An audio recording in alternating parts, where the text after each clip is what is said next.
Hello students, welcome back after the Diwali break. Hope you all have enjoyed your Diwali vacations. Now let's start with the chapter number 8, Reach for the Top from our textbook Beehive. As it is the chapter about Santosh Yadav, Reach for the Top is divided into two parts, part 1 and part 2. We'll start with part 1 about Santosh Yadav. We will know the information is given about the Santosh Yadav. Santosh Yadav, the only woman in the world who has scaled Mount Everest twice, was born in the society where the birth of a son was regarded as a blessing and her daughter, though not considered a curse, was not generally welcome. Now the Santosh Yadav has taken a birth in such a society where the blessing, where the birth of son was counted as a blessing, where the birth of girl child was not, though it was not a curse, but at least it was not welcome the way they welcome the birth of the son. She was the only one woman in the world who have scaled, who have climbed. Here the meaning of scale means who have climbed the Mount Everest twice. Right? When her mother was expecting Santosh, a traveling holy man, giving her his blessing, assumed that she wanted a son. But to everyone's surprise, the unborn child's grandmother, who was standing close by, told him that they did not want a son. The holy man was also surprised. So now, as in the Indian culture, we is having that there are the holy man or the sages or the rishi munis or the saint who pass on, they give the blessings, right? Especially in our Indian culture or especially Hindu cultures, the saint Rishi Munis gives the blessing. So same thing happened that when the Santosh mother was expecting a baby at that time, a holy man who was traveling by, he gave the blessing that the Santosh mother will be blessed with a son, or they want a son to take the birth. But at that time, the grandmother, the one of the most important person or the elderly person of the family, is that the grandmothers or the grandfather. So here the grandmother, they think that they need a son, but here to the surprise, what the grandmother told, that they don't want a son, they want a girl to take birth. They were expecting a girl. So it was, everybody got surprised, and even that holy man who gave the blessing was also shocked and surprised that what did the grandmother told, that they did not want a son, they don't want a son, they are not expecting a birth of a male child, they are expecting a girl child to take the birth. The holy man was also surprised. Nevertheless, he gave the requested blessing, and as a destiny would have it, the blessing seemed to work. Santosh was born the sixth child in the family with 5 sons. Now, did you get it? What could be the reason that already they were having the 5 male child or the son at their place, at their home, in their home, and they were expecting a girl to take birth because they don't have the sister. So that was the reason that the grandmother told that they want a girl to take the birth, and they were, as whatever the holy man gave the blessing, whatever their blessings were expected, that blessing seemed to work, and the Santosh took the birth after the 5 sons. So a sister to 5 brothers. She was born in the small village of Joniavas of Rewari district in Haryana. So where is her native place? That she belongs from the Haryana. The name of that village is Joniavas. She took her birth. She belongs from the village Joniavas, which is in the Rewari district of Haryana. Now let's move on to the second paragraph. The girl was given the name Santosh, which means contentment. Now the contentment means satisfaction, right? The word contentment means to satisfy. Satisfied whatever you have, right? So, but Santosh was not always content. Here she was quite opposite to her name. She was not at all satisfied, contented whatever she was having in her life. She began living, with her place in the traditional way of life. She was not at all content, she was not at all satisfied with her place in the traditional way of life. Now you can compare the life of village as well as the city life. Can you find some difference now?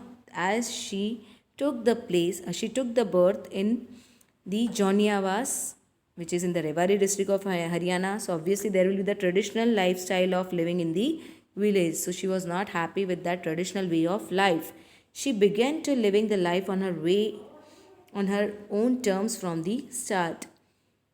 Where other girls wore traditional Indian dresses, obviously village and that kind of, especially in the Hindu culture and Indian traditions, the villagers they are having the specific attire, right? They wear the salwar kameez or the sari or that kind of simply fully covered dress.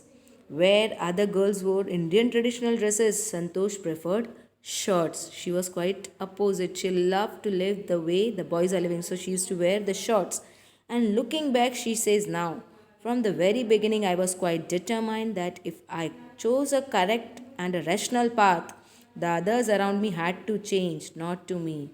And from the beginning, whenever she started understanding the life, whatever she used to say that if I am beginning, I was quite determined, means I am quite firm on my decision, and whatever the rational path means here, whichever path, whichever way she have selected, if it is correct. So she says the other around me had to change. If I feel whatever the path, the direction which I chose in my life is correct from my end.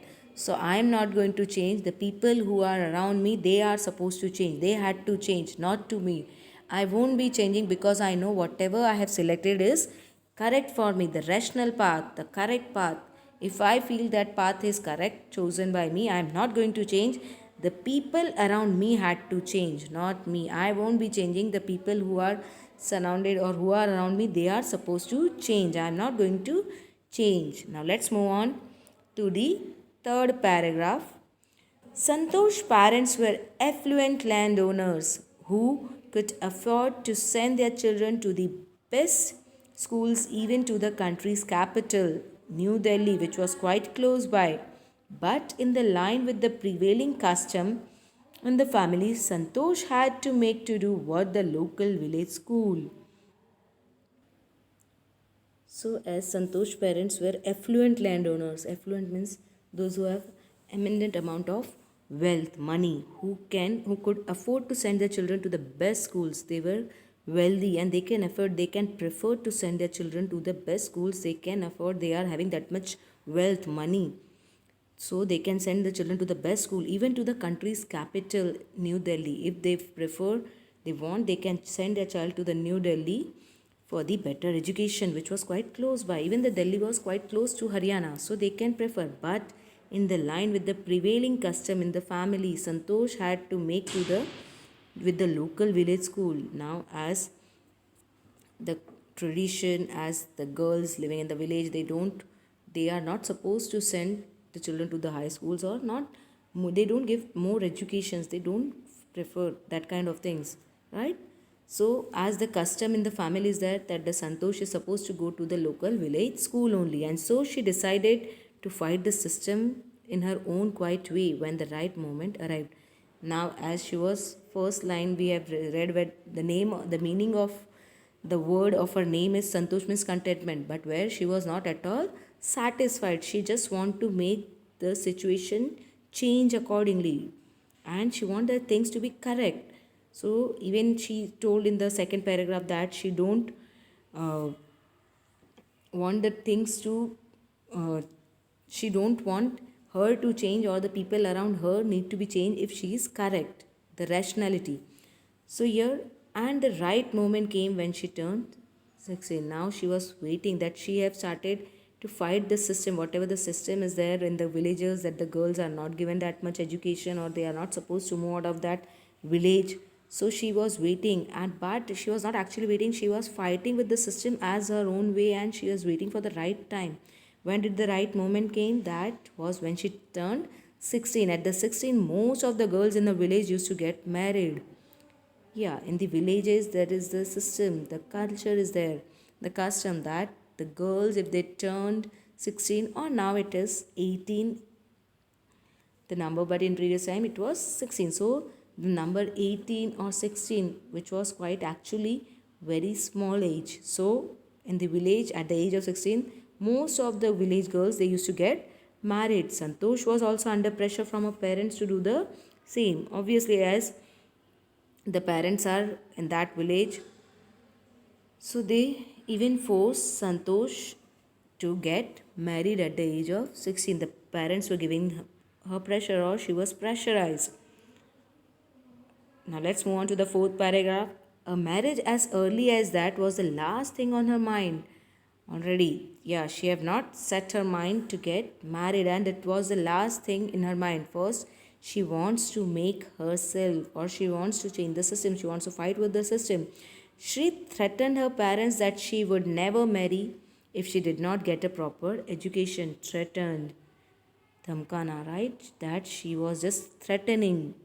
Actually, she was not going to do that, but yes, she was threatening that if I won't get the proper education, I'm not going to get married. I would never marry. Not now, not even in the future, I'll marry if I don't get the proper education. She was having a hunger for the education. She left home and got herself enrolled in the school of in a school in Delhi. She left home. That means she ran away from home and she have enrolled. She have entered her name in the school of Delhi when her parents refused to pay for her education. Refuse means to deny. When the parents denied that if you ran and you are going to do the education by your own, we are not going to pay for your education. She politely informed them of her plans to earn money by working part time to pay her school fees. Then, next, what threatening, or just she politely said that if you are not going to pay my school fees, I'll start doing the part time job, I'll start working part time. So, her parents then agreed to pay for her education. Here, she had threatened, actually, which is not good as if we are going to do by threatening the parents, but when you feel you are correct and if you are trying to fight with the system what is wrong, and if you are fighting, then it's correct, right? As if you feel that whatever the parents are doing as per the things it's not correct, then you can just raise your voice but not going against them. So what she did, she went against the system what have been planned out by the villagers or the old tradition which have been blindly followed. So she fought against the system. She didn't fought against the parents. Here, please don't mistaken that she ran away from her home and she fought against the parents. No, she didn't fought against the parents, because she's wherever she went, whatever she did, she was in touch with the parent, and the parents were already knowing to whatever the thing she was doing. It's not like that she kept her parents blind, or she hide the things whatever she used to do with the parents. No, she's not hiding.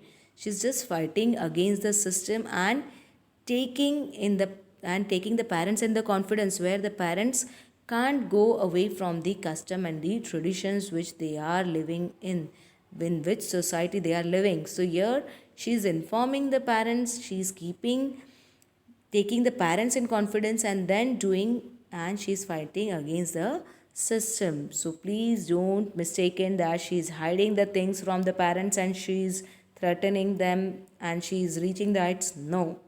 So this was the fourth paragraph. Then we will continue with the fifth paragraph in the next lecture. Having any doubt, any queries, feel free to ask. Okay, bye bye. Stay safe, stay home.